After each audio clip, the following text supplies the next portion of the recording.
I don't think the group has any trouble raising capital. And very good points you bring up on the various avenues here, what you guys have on the table. Yeah.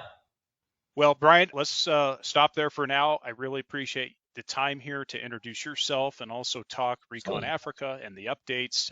To finish up here, for potential investors who are listening in, the company has a market capitalization of about 210 million Canadian dollars.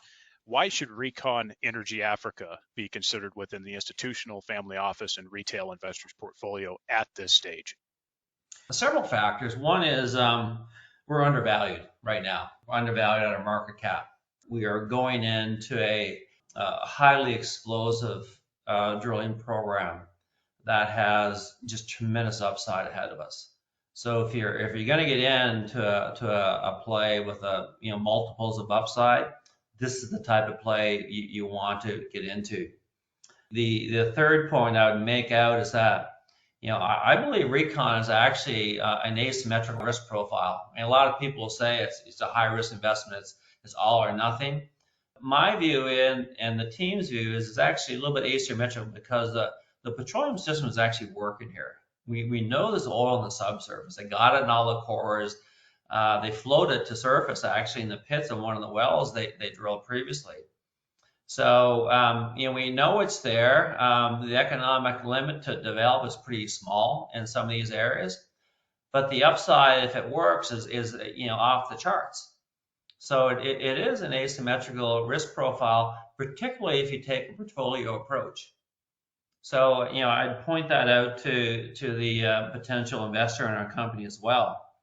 Fourth thing I'd point out is that you have a world-class team here doing this, from CEO down.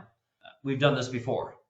This is not the first rodeo for me from taking a company and building it up and drilling wells and finding billions of barrels. We've done this before.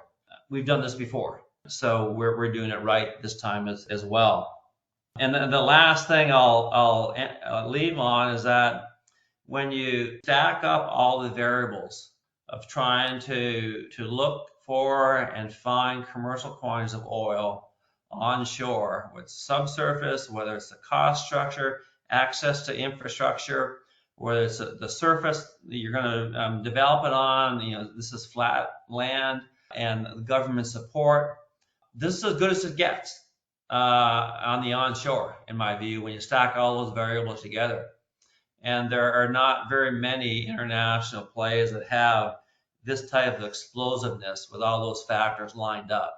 We're really, really keen to get after this for all those reasons. I think this is one of the probably most attractive international investments for oil that's at the right price point now with tremendous upside.